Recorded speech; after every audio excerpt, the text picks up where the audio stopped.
You have goals, prepare for exams, start working, go to the gym. All of these things would only make your life better. But you have absolutely no energy for them. You think, I'll start tomorrow. I'll scroll TikTok for 5 minutes now and then I'll definitely get to it. But that later never comes. Why does this happen? It's not because you're lazy by nature. I used to be the same way, but then I understood one thing that instantly made my laziness disappear forever. That's why now I literally can't be lazy. It just doesn't work for me anymore. And here is a step-by-step way for you to do the same. Your goal is meaningless. Imagine Bill Gates. He wasn't lazy when he was creating his technology. He was obsessed with the idea and worked on it day and night. He even dropped out of university just to have more time to work. Why wasn't he lazy? And why did he work every free second? Why did Elon Musk spend his entire life building startups that kept taking off? Why wasn't he lazy, but instead launched new projects nonstop with fire in his eyes? Throughout all of human history, great people never did great things for no reason. Each of them had a main mission, a reason, a higher purpose, something they were ready to spend their entire life on. But then it seems like you don't actually need it that badly. If you're not doing it, then maybe you don't really want it that much. I used to think the exact same way. I would sit there and not work on my YouTube channel. Why? Well, maybe it wasn't that important to me if I wasn't doing it. Maybe subconsciously I just didn't want to do it. Then why was I even thinking about it at all? But that's not how it actually works. Right now, you need to understand one very important thing. Your brain can't assign enough value to your goal. Imagine you want to prepare for exams, or maybe you want to find a summer side job or finally start working, but every time you postpone it.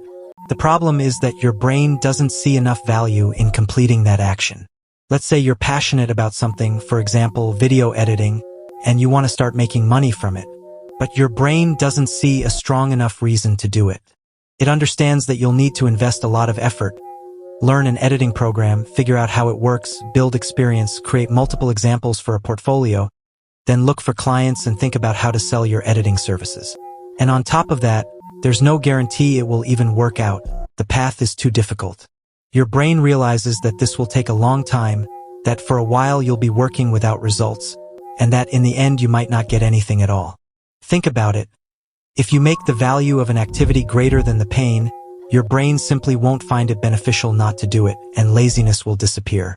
Take the example of endless scrolling. Your brain knows that to get huge value in the form of a TikTok dopamine feed, all it has to do is press a couple of buttons. You get pleasure instantly, right here and now. You don't need to do anything hard. From the brain's perspective, scrolling is more profitable than working on something with long-term benefits. Deep down, you understand that mindless scrolling for hours is much worse than preparing for exams or finding a side job. But the good news is that the brain can be reprogrammed so it stops thinking this way. And I've found 4 practical methods to stop being lazy. But before that, understand the main idea I want to get across to you. If you were given exactly one summer to become who you want to be, would you do it? I think most people would answer yes. But in practice, only a few would actually do it. So let's add another variable to the equation. If you were given exactly one summer to become who you want to be, but if by the end of that summer you didn't become that person, then for the rest of your life you would be guaranteed a miserable, meaningless existence. Would you change your life? I think at that point the brain finally gets enough value to start doing something. But even that's not enough. If you were given exactly one summer to become who you want to be, and if by the end of the summer you didn't become that person, then on September 1st your life would end. You would achieve what you wanted.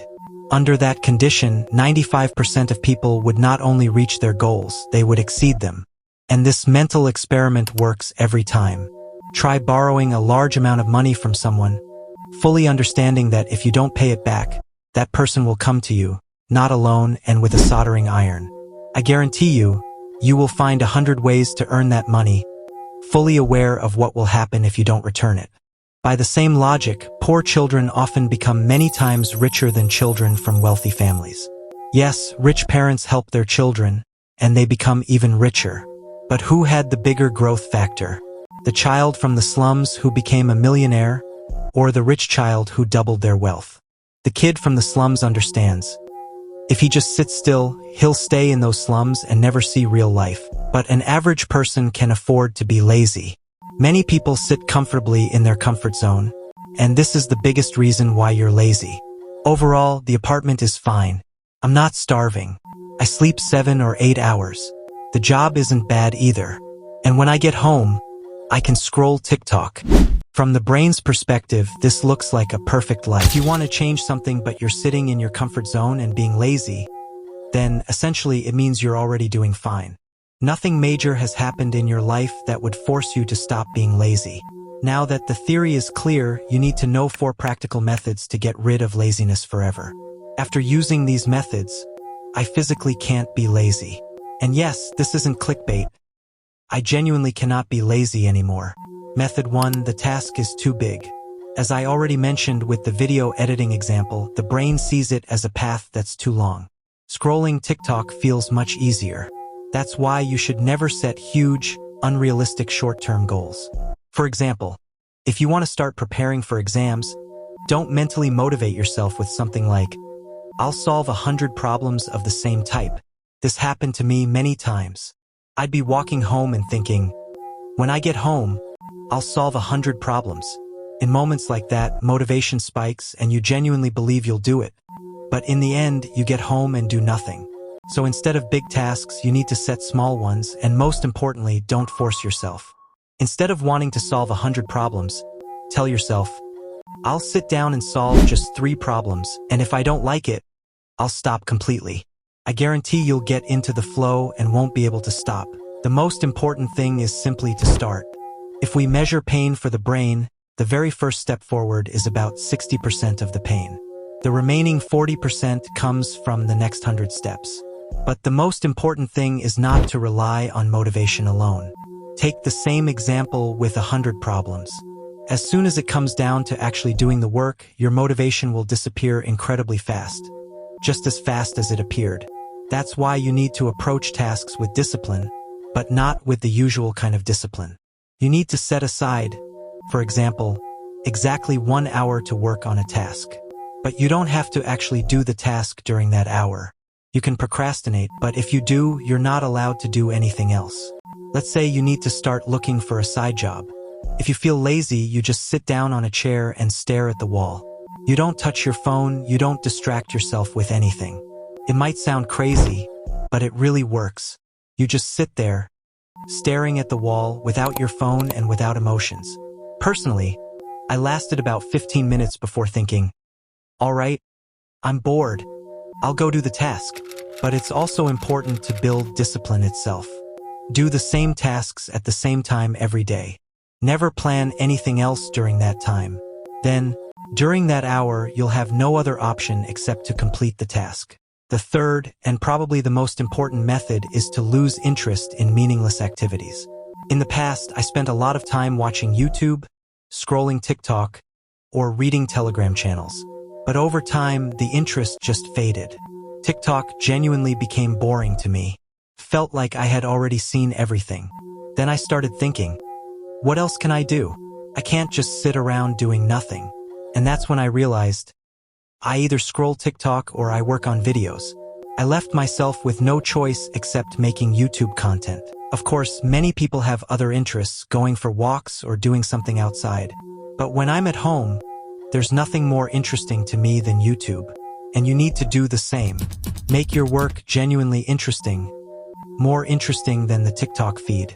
Then you'll forget about laziness forever. But starting is always the hardest part. Method 4. Get rid of your phone.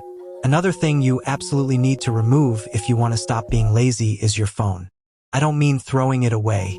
You just need to remove it during work time. Put it on silent, or ideally leave it in another room so you don't even think about it. You get a notification from a friend. You open Telegram and read it. You reply. Then you exit the chat and see a Telegram channel with a funny story. You read it, and suddenly you forget what you were doing before you picked up your phone. Starting again becomes very difficult. So you quickly switch to TikTok and think, I'll scroll for 5 minutes and then get back to work. I need to rest and reward myself for working earlier. 5 minutes turn into 20. Sitting on the chair becomes uncomfortable, so you move to the bed and keep scrolling. And that's it, you're already far away from the task you were doing. Most likely, you'll spend a couple of hours on your phone, then blame yourself for being lazy again and doing nothing. And it all started with one notification. That's why you need to completely disable notifications while working.